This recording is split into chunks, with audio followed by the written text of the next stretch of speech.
Harihi Om Sri Gurubhyo Namaha.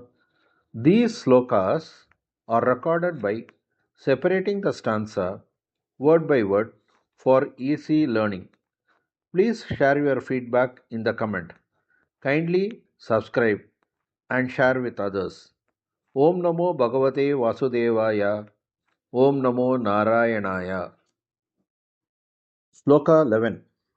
O Hari, you shining like a black bee and are the support of the entire universe who destroyed Pralambasura, please quickly remove my sufferings without delay. ஸ்லோகம் 11. ஓ ஹரி, கருப்பு தேனி போல ஒளி வீசி பிரகாசிப்பவனே, உலகங்களின் ஆதாரமாக இருப்பவனே, பிரலம்பாசுரனை வதைத்தவனே, தயவு செய்து என்னுடைய துயரங்களை தாமதமின்றி நீக்குவாயாக. ಶ್ರೀಮನ್ ನಾರಾಯಣೀಯಂ ದಶಕಂ 57 ಶ್ಲೋಕ 11.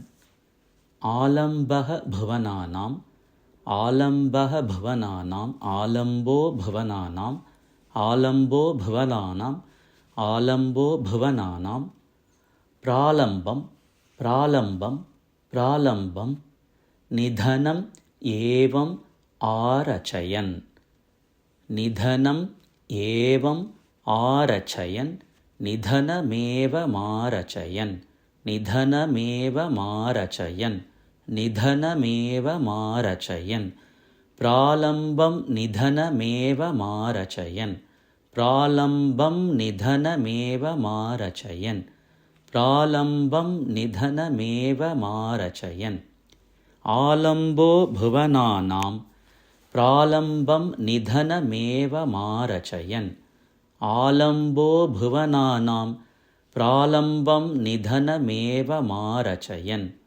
ಆಲಂಬೋ ಭುವನಾನಾಂ ಪ್ರಾಲಂಬಂ ನಿಧನಮೇವ ಮಾರಚಯನ್ ಕಾಲಂ ವಿಹಾಯ ಸದ್ಯಃ ಕಾಲಂ ವಿಹಾಯ ಸದ್ಯಃ ಕಾಲಂ ವಿಹಾಯ ಸದ್ಯಃ ಲೋಲಂಬರುಚೆ ಲೋಲಂಬರುಚೆ ಲೋಲಂಬರುಚೆ ಹರೇ ಹರೇಃ ಕ್ಲೇಶಾನ್ ಹರೇ ಹರೇಃ ಕ್ಲೇಶಾನ್ ಹರೇ ಹರೇಃ ಕ್ಲೇಶಾನ್ ಲೋಲಂಬರುಚೆ ಹರೇ ಹರೇಃ ಕ್ಲೇಶಾನ್ ಲೋಲಂಬರುಚೆ ಹರೇ ಹರೇಃ ಕ್ಲೇಶಾನ್ ಲೋಲಂಬರುಚೆ ಹರೇ ಹರೇಃ ಕ್ಲೇಶಾನ್ ಕಾಲಂ ವಿಹಾಯ ಸದ್ಯಃ ಲೋಲಂಬರುಚೆ ಹರೇ ಹರೇಃ ಕ್ಲೇಶಾನ್ ಕಾಲಂ ವಿಹಾಯ ಸದ್ಯಃ ಲೋಲಂಬರುಚೆ ಹರೇ ಹರೇಃ ಕ್ಲೇಶಾನ್ ಕಾಲಂ ವಿಹಾಯ ಸದ್ಯಃ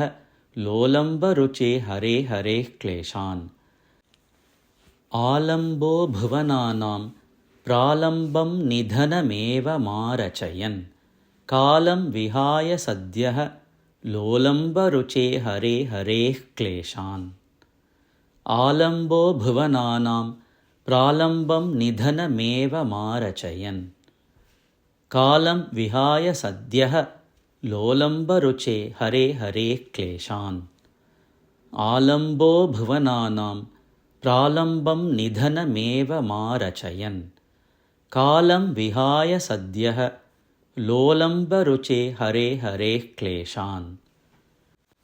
ಆಲಂಬೋ ಭುವನಾನಾಂ ಪ್ರಾಲಂಬಂ ನಿಧನಮೇವ ಮಾರಚಯನ್ ಕಾಲಂ ವಿಹಾಯ ಸದ್ಯಃ ಲೋಲಂಬರುಚೆ ಹರೇ ಹರೇಃ ಕ್ಲೇಶಾನ್ ಆಲಂಬೋ ಭುವನಾನಾಂ ಪ್ರಾಲಂಬಂ ನಿಧನಮೇವ ಮಾರಚಯನ್ ಕಾಲಂ ವಿಹಾಯ ಸದ್ಯಃ ಲೋಲಂಬರುಚೆ ಹರೇ ಹರೇಃ ಕ್ಲೇಶಾನ್ ಆಲಂಬೋ ಭುವನಾನಾಂ ಪ್ರಾಲಂಬಂ ನಿಧನಮೇವ ಮಾರಚಯನ್ ಕಾಲಂ ವಿಹಾಯ ಸದ್ಯಃ ಲೋಲಂಬರುಚೆ ಹರೇ ಹರೇಃ ಕ್ಲೇಶಾನ್